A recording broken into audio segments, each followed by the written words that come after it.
Hi there, I'm Laura. I'm here today because I care about all of you. You're my peers, we're all Parker University patriots, and I want to talk to you about the epidemic that's going on in the country and in Europe, other places in the world. It's an autoimmune disease epidemic. 90% of U.S. citizens have high toxicity. This includes babies. Newborn babies are being born with high levels of BPA, other kind of plastics, formaldehyde, mercury. We're also seeing a big increase in autism, ADHD. There's also a big increase of younger people coming in with autoimmune disorders. People in their 40s starting Parkinson's and Alzheimer's. I want to talk to you about how this relates to what we ingest and what we're exposed to on a daily basis.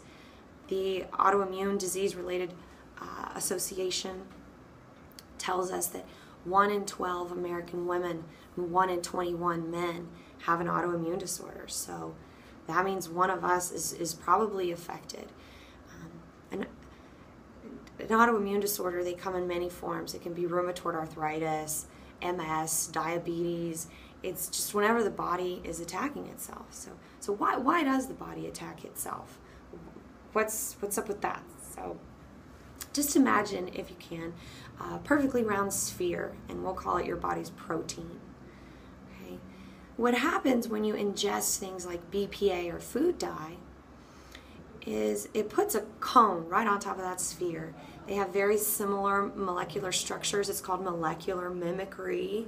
So they're putting on a front, trying to say they're part of the body, and they're not, because they attach to part of our own body. So it's kind of like putting on a party hat. When you go to a kid's party and you have that little party hat, now you're one of the partiers. So what happens is the immune system, the body's police, the endocrine system, the immune system comes around and now sees these new partiers.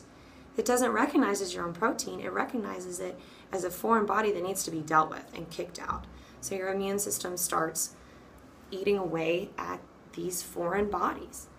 But the problem is they're made of your own proteins. So that's where you start to get these autoimmune disorders. And that's where you start to see people test with cerebellar antibodies, where your body has created something that's eating away your brain. So personally, this is where I run into rehab roadblocks when I am trying to work with other professionals to, sorry, something popped up on my screen, to rehab somebody. They get to a roadblock and you can't go any further because the body can't support it, because it's attacking itself, it's eating itself down.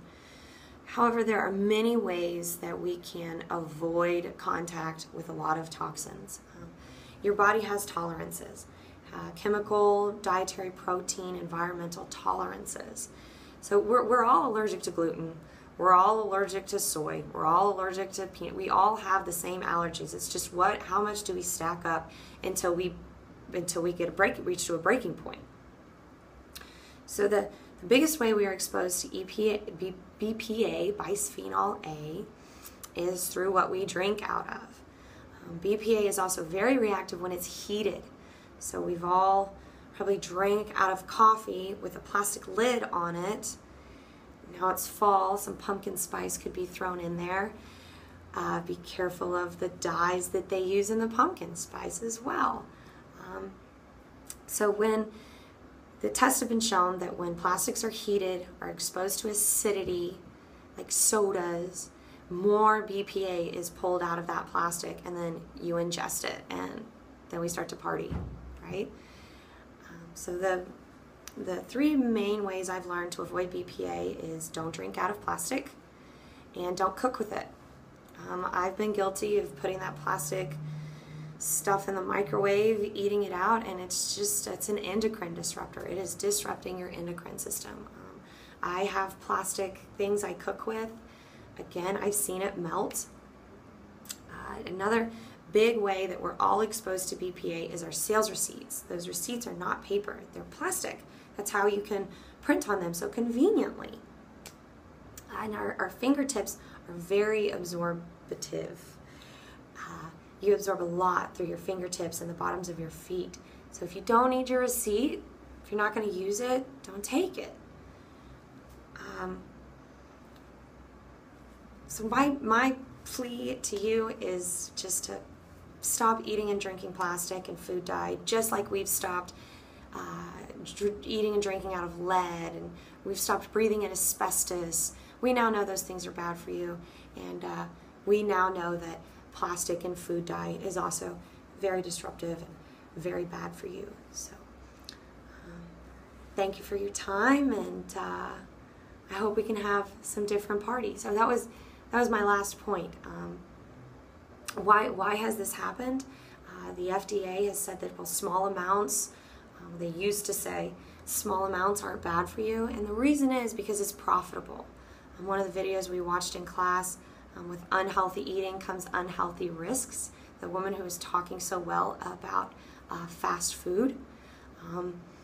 It is profitable to be convenient, and it's not yet profitable in our country and other countries to be healthy and to be environmental. So another question I liked from her video was, when you have that impulse, say, is it worth it? I really liked that. So thank you for taking the time to listen, and I hope this video goes through.